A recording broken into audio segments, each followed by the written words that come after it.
It's had a great run on the inside for Pike throughout, then Harpoon, who's been deep all the way. Memoirs of Paris is on the fence at the 500. Showy Chloe still well off them as ROSMARTINI kicks away at the top of the straight. He said, catch me if you can in the Oaks, and ROSMARTINI booted about 3.5 in front of Hey Listen. In This Life, Awesome As, followed by Rocket Queen, Press the Pedal, Kensington Abbey. Harpoon sticks on, but ROSMARTINI down to the 200. She led clearly. The gauge reading a bit empty though, In This Life, and now Showy Chloe is sprouting wings. She's mowing them down. Here comes Showy Chloe. ROSMARTINI's the leader. Showy Chloe is gunning her down. ROSMARTINI fights. Showy Chloe drives. ROSMARTINI holds on. ROSMARTINI. Simon, I guess it's been a frustrating campaign so far, missing the kick and not getting the result done, but it doesn't really matter if you don't win 0 Metro wins or a 64 plus when you come out and win the listed Oaks. Yeah, it has been frustrating. There's a lot of things that are going wrong, and actually jinxed myself Saturday. I said in my pre-race comments that today's the first time ever we've gone on the race and haven't got an excuse for you, like leading into the race. But I've always had an excuse every time. And Saturday was the first time I didn't, and actually pushed them to have something on it. And they did, and then they called the races off, and I thought, oh, there's the early crow, it's got me again. So but, she did a little bit of work with her on Monday just because she missed Saturday. It's just everything was, there's a sense of timing, everything was perfect. Like her run leading in the Belmont Guineas was really good. I just had to go back from the wide gate, and I knew she'd stay. And then today, I just said to Fish, hold your spot from 5, and if you're leading, then they're not going that quick. And if you're leading, just don't be frightened to put a bit of tempo in it, because I know from everything she shows at home that she's just a genuine stayer. And I'll have to speak to him after the race, after this, but it looked like she was steaming through the line again. Even though Showy Chloe was coming out, it looked like you couldn't pull her up. So, yeah, really good. Were you conflicted at all? Because we've seen her race so many good races out in front, as you said, works like that. But it was a pretty eye-catching run in the Guineas as well, attacking the line from well back after being ridden cold. Yeah, but when you draw 5, you don't want to go back. I'm sure if I had drawn wide today, I would have gone back again. So it just shows she's not a one-trick pony. And you look at her first up run in a 6 furlong race.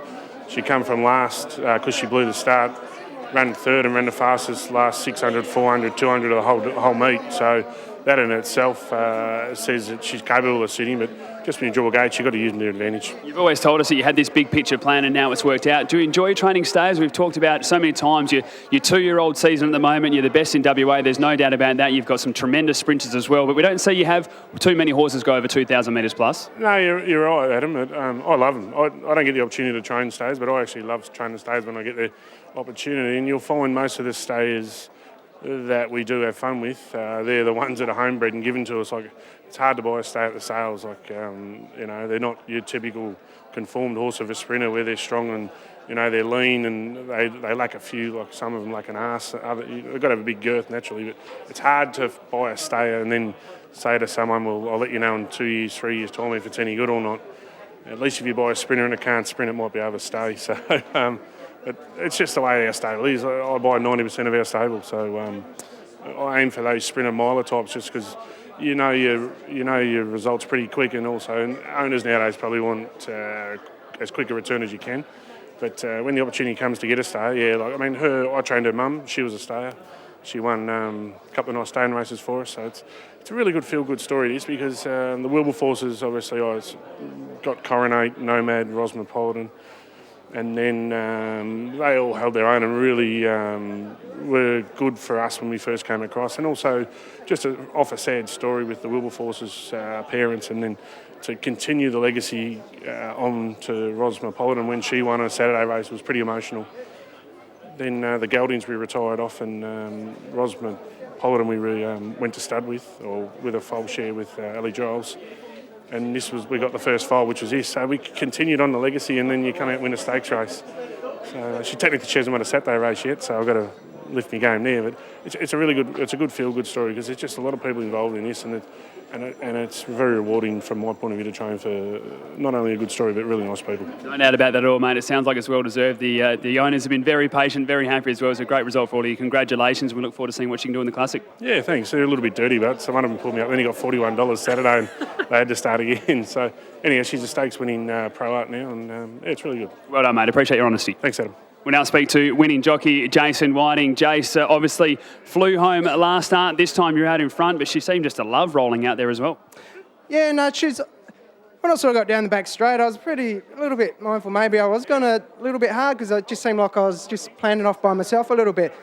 But she just seemed to be in a happy rhythm, and so I didn't want to change too much. She just seems very happy and comfortable under me, and so I was just happy to let her go from that. And from the 600, the plan was just to try and extend her more and see if we can get away with it. She seemed to appreciate that as well. She still had plenty left in the tank, although Showy Chloe rattled home. She was pulling away from the rest of the field. Yeah, but that's her horse when she did win them races back last winter. She's a high cruising speed sort of horse. She probably doesn't have that turn of foot, but she can maintain her run for quite a long time, and that's what I was sort of mindful today, that if we can sort of somewhere just before straight and sort of be marching and maybe get away from them a little bit, that she will be still strong at the finish. Simon mentioned watching live that although Showy Chloe was coming, she looked as though that last 100 metres she was probably doing some of her best work again. Yeah, no, she's mine didn't stop. I think Showy Chloe's maybe her run maybe just come to an end. I think my filly just maintained her rhythm, maintained her stride, and was very strong the whole race throughout. Maybe Showy Chloe might have just been dying on her run a little bit. Jason, it was a gutsy ride. It was well paced, mate. Congratulations. Cheers, thank you.